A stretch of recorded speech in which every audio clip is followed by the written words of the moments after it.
Hello friends, big boss പുത്തൻ promo. അതെ കൂട്ടുകാരെ, നമുക്ക് പുതിയ പ്രൊമോയില് ജയിൽ നോമിനേഷൻ ആ ഒരു പ്രക്രിയ തന്നെയായിട്ട് നമുക്ക് കാണുവാൻ സാധിക്കുന്നതേ. അപ്പൊ നമ്മുടെ അനീഷാട്ടോ ആദ്യം വരുന്നത്. അനീഷ് വന്നിട്ട് കുറെ കാരണങ്ങൾ പറയുന്നുണ്ട്. അഹങ്കാരം തലയ്ക്ക് പിടിച്ചത് അതാണ് ഇതാണെന്നൊക്കെ പറയുന്നുണ്ട്. ഇത് ലക്ഷ്മിയെ കാണിക്കുന്നുണ്ട്. മിക്കവാറും ലക്ഷ്മിയെ തന്നെ ആയിരിക്കും നമ്മുടെ അനീഷ് പറയുന്നതേ. പിന്നെ എല്ലാവരും പുറകെ വന്ന് കുറെ പറയുന്നുണ്ടേ. നമ്മുടെ നൂറ വന്ന് പറയുന്നുണ്ട്, നിങ്ങളുടെ സ്വഭാവം ഇങ്ങനെയായിരിക്കും, പക്ഷെ ഇത്രയ്ക്ക് എന്താ പറയാ, ശല്യം പോലെ ആകരുത് എന്നൊക്കെ പറയുന്നുണ്ട്. അപ്പൊ ആരെ പറ്റിയാണ്? നമ്മുടെ അനീഷിനെ പറ്റിയാണോ എന്നുള്ളത് നമുക്ക് അറിയണം കേട്ടോ.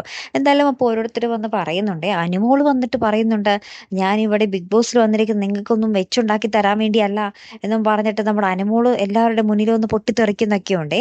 നമ്മുടെ ബിന്നി പൊട്ടിത്തെറിക്കുന്നുണ്ട്. അങ്ങനെ എല്ലാവരും ഓരോരുത്തരുടെ പേരും പറഞ്ഞ് പൊട്ടിത്തെറിച്ചിട്ടാട്ടോ പോകുന്നത്. ഇപ്പോഴത്തെ പോലെ ആ ഒരു ജയിൽ നോമിനേഷൻ അല്ലായിരുന്നു കേട്ടോ ഇപ്രാവശ്യത്തെ. എന്തായാലും ആരായിരിക്കും ജയിലിലേക്ക് പോകുന്നത് എന്നുള്ളത് ഒരു വലിയ ചോദ്യം തന്നെയാട്ടോ കൂട്ടുകാരെ.